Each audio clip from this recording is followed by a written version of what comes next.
La Dordogne poursuit son déconfinement. Les uns après les autres, les sites touristiques continuent à rouvrir, comme par exemple Vézuna, le musée gallo-romain de Périgueux, les grottes de Villars en Périgord vert ou le château de Comarque en Périgord noir.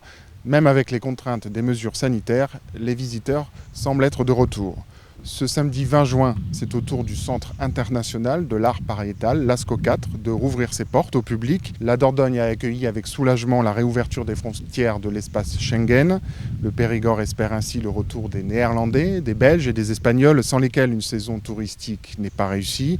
Ce sera plus compliqué pour les Anglais, qui sont obligés de respecter une quatorzaine stricte dès leur entrée sur le territoire. Plus d'1 millier de soignants ont défilé ce mardi dans les rues de Périgueux, Bergerac et Sarlat. Comme partout en France, les manifestants ont réclamé davantage de moyens financiers, techniques et humains pour assurer leur mission dans des conditions acceptables. Ici comme ailleurs, l'épidémie de Covid-19 poursuit sa décrue. Entre le samedi 12 et le lundi 15 juin, 167 personnes ont été dépistées sur le département. Une seule a été testée positive. Quelles conséquences l'épidémie aura-t-elle sur les municipales, tant sur l'appréhension des programmes que sur l'abstention, qui avait atteint plus de 43% sur le département au premier tour? À Sarlat, l'ancien ministre RPR Jean-Jacques de Peretti est candidat à un 6e mandat.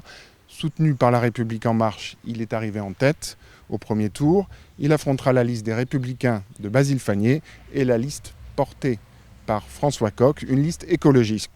À Bergerac, 4 listes s'affronteront. La liste du Rassemblement national de Robert Dubois, la liste de gauche Bergerac en commun de Julie Tégérisot, la liste du socialiste Fabien Ruet soutenu par En Marche et qui a réussi à fusionner avec 2 autres listes entre les 2 tours, et enfin la liste d'hiver droite portée par Jonathan Priolo, l'actuel adjoint au maire.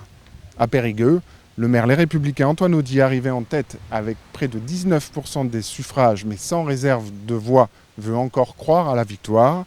Il affrontera Patrick Palem, soutenu par La République En Marche et le Modem, qui a réussi à fusionner sa liste avec 3 autres dans un large centre, mêlant les partisans de l'ancien maire PS de la ville et des anciens adjoints du maire actuel.